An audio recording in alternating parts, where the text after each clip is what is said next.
भारत में आखिर कौन सी जाति के लोग सबसे ज्यादा ताकतवर हैं और कौन सी जाति है सबसे ज्यादा बहादुर। दोस्तों, भारत में तरह तरह की जाति और धर्म के लोग एक साथ रहते हैं, जिनके रीति रिवाज और मान्यताएं भी अलग अलग हैं। भारत में रहने वाली हर जाति अपने आप में ही काफी आदरणीय और बलवान है, जिसके सबूत हमारे इतिहास के पन्नों में भी देखते हैं कि कैसे हर जाति के लोगों ने भारत के लिए समय समय पर बलिदान देकर इसकी रक्षा की है। कहने को तो हर जाति अपने आप को बड़ा और ताकतवर बताती है, लेकिन चलिए जानते हैं कि भारत की कौन सी जाति सबसे ज्यादा ताकतवर है। नंबर 10, रेड्डी जाति। अगर बात की जाए रेड्डी जाति की तो इसकी शुरुआत विजयनगर राज्य से हुई थी। ये जाति काफी बलवान, पराक्रमी और साहसी होती है, लेकिन हमेशा से ऐसा नहीं माना जाता था। रेड्डी जाति को शुरू में शासक के रूप में नहीं देखा जाता था, लेकिन इस जाति ने अपने पराक्रम और साहस से इस चीज को भी हासिल कर लिया, जिस वजह से रेड्डी जाति को भारत की सबसे शक्तिशाली जातियों में से एक माना जाता है। इस जाति के सबसे प्रसिद्ध शूरवीर थे नरसिम्हा रेड्डी, जिनकी ताकत और पराक्रम के किस्से हम इतिहास में भी देख सकते हैं। इस जाति के लोग भारत के आंध्र प्रदेश, तमिलनाडु और केरल जैसे राज्यों में सबसे ज्यादा पाए जाते हैं, और इस जाति के अंदर आने वाले लोग अपने नाम में रेड्डी या सोमनाथ जैसे उपनामों का प्रयोग करते हैं। नंबर 9, मीणा जाति। इस जाति को सबसे पुरानी जातियों में से एक माना जाता है। इस जाति के लोग ज्यादातर मत्स्य पालन और पशुपालन जैसे काम करते हैं, लेकिन इनके अंदर साहस और वीरता की कोई कमी नहीं होती है। मीणा जाति को राजस्थान के ऐतिहासिक शासकों में भी गिना जाता है, जो कि राजस्थान के मुख्य इलाकों में राज भी कर चुके हैं। 2011 की जनगणना के हिसाब से भारत में मीणा जाति के 5 मिलियन से भी ज्यादा लोग मौजूद हैं, जो कि भारत के राजस्थान इलाके में ज्यादा है। 19वीं सदी में मीणा जनजाति के लोगों को अंग्रेजी सेना में भर्ती किया गया था, जिसे मीणा रेजिमेंट या 42वीं देवली रेजिमेंट कहा जाता था। मीणा जाति के लोग भारत के राजस्थान, उत्तर प्रदेश, हरियाणा, दिल्ली और मध्य प्रदेश जैसे राज्यों में पाए जाते हैं। इस जाति के अंदर आने वाले लोग अपने नाम में मीणा और मान जैसे उपनामों का प्रयोग करते हैं। फैक्ट नंबर 8, गुज्जर जाति। भारत के इतिहास में गुज्जर जाति को एक सम्मानित जाति माना जाता है, जो युद्ध कौशल में काफी अच्छे होते हैं और जिनके पास शक्ति और वीरता का भरमार होता है। गुज्जरों के ऐतिहासिक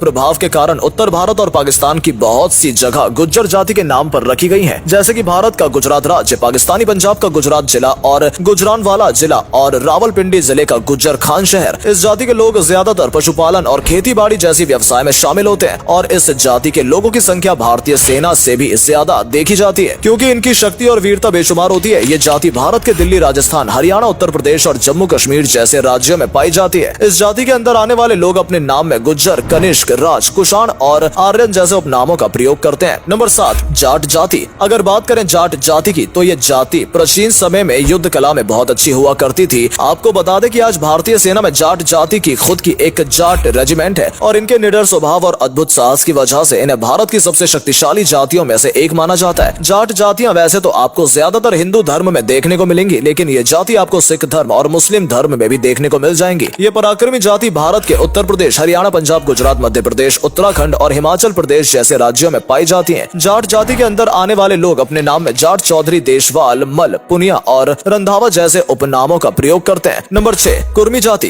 कुर्मी जाति का मुख्य पेशा कृषि होता है, और कुर्मी शब्द का अर्थ भी कृषि ही होता है। कुर्मियों को मुगलों व ब्रिटिश द्वारा उनकी कार्य नैतिकता, जुताई और खाद के लिए काफी तारीफ भी मिलती थी। इस जाति ने इतिहास में हुए भारत में उज्जैन विद्रोह में राजपूतों का साथ देकर उनके साथ मिलकर लड़ाई भी की थी, और इस तरह का जज्बा होने की वजह से इस जाति को सबसे बलवान और साहसी जातियों में से एक माना जाता है। इस जाति के लोग भारत के बिहार, पश्चिम बंगाल, झारखंड, उत्तर प्रदेश और हरियाणा जैसे राज्य में पाए जाते हैं। कुर्मी जाति के अंदर आने वाले लोग अपने नाम में रावत, सेन और पटेल जैसे उपनामों का प्रयोग करते हैं। इस जाति के लोगों का योगदान भारत को आजादी दिलाने में भी था। नंबर 5, सिख जाति। भारत के इतिहास में सिखों का इतिहास बहुत ज्यादा साहस भरा और वीरता पूर्ण रहा है। इस जाति की शुरुआत 15वीं सदी में गुरु नानक देव जी ने की थी। आमतौर पर सिखों के 10 सदगुरु माने जाते हैं, लेकिन सिखों के धार्मिक ग्रंथ में 6 गुरुओं सहित 30 भक्तों का ही नाम आता है। इस जाति के लोगों के पास अच्छे भले धन के साथ अच्छी खासी बॉडी भी होती है। भारत के कई सारे ऐतिहासिक युद्धों में आपको सिख जाति का योगदान देखने को मिल जाएगा, जिससे इस जाति को भारत की सबसे शक्तिशाली और वीर जाति माना जाता है। सिख जाति के लोग भारत के पंजाब, हरियाणा, उत्तर प्रदेश और दिल्ली जैसे राज्यों में पाए जाते हैं। नंबर 4, अहीर जाति। बात करें इस जाति की तो इस जाति का मुख्य पेशा पशुपालन होता है, जो कि शारीरिक शक्ति से काफी बलशाली और वीर होते हैं, जिस वजह से इन्हें सबसे शक्तिशाली जातियों में से एक माना जाता है। भारत में अहीरों को कई अन्य नामों से भी जाना जाता है, जैसे महाराष्ट्र में गवली, उत्तर प्रदेश में घोषी या गोप, गुजरात और दक्षिण भारत में आयर, गोल्ला या कोनार आदि नामों से जाना जाता है। असलियत में अहीर जाति के लोग महाराजा युद्ध के वंशज हैं, जो कि एक चंद्रवंशी पराक्रमी राजा थे, जिन्होंने भारत के कई सारे राज्यों पर अपना राज किया था। इस जाति के लोग भारत के बिहार, उत्तर प्रदेश, हरियाणा और दिल्ली जैसे राज्यों में सबसे ज्यादा पाए जाते हैं। इस जाति के अंदर आने वाले लोग अपने नाम में यादव, सिंह, राव, प्रताप और चौधरी जैसे उपनामों का प्रयोग करते हैं। नंबर 3, भूमिहार जाति। आपको बता दें कि भूमिहार का मतलब होता है भूमि, यानी कि जमीन का मालिक, मतलब जिसके पास ज्यादा जमीन होती है उसे भूमिहार कहते हैं। इस जाति के लोग अंग्रेजों के शासन के समय भी काफी ताकतवर और वीर हुआ करते थे, और क्योंकि इनके पास काफी जमीन और शक्ति हुआ करती थी, इस वजह से इस जाति के लोग काफी बलवान और वीर माने जाते हैं और इस जाति को सबसे शक्तिशाली जातियों में से एक माना जाता है। भूमिहार जाति के लोगों के पास काफी धन और संपत्ति का भी वास होता है। ये शक्तिशाली और अमीर जाति भारत के बिहार, उत्तर प्रदेश और झारखंड जैसे राज्यों में ज्यादातर पाई जाती है। भूमिहार जाति के अंदर आने वाले लोग अपने नाम में ठाकुर, सिंह, राजपूत, देवा और चौधरी जैसे उपनामों का प्रयोग करते हैं। नंबर 2, राजपूत जाति।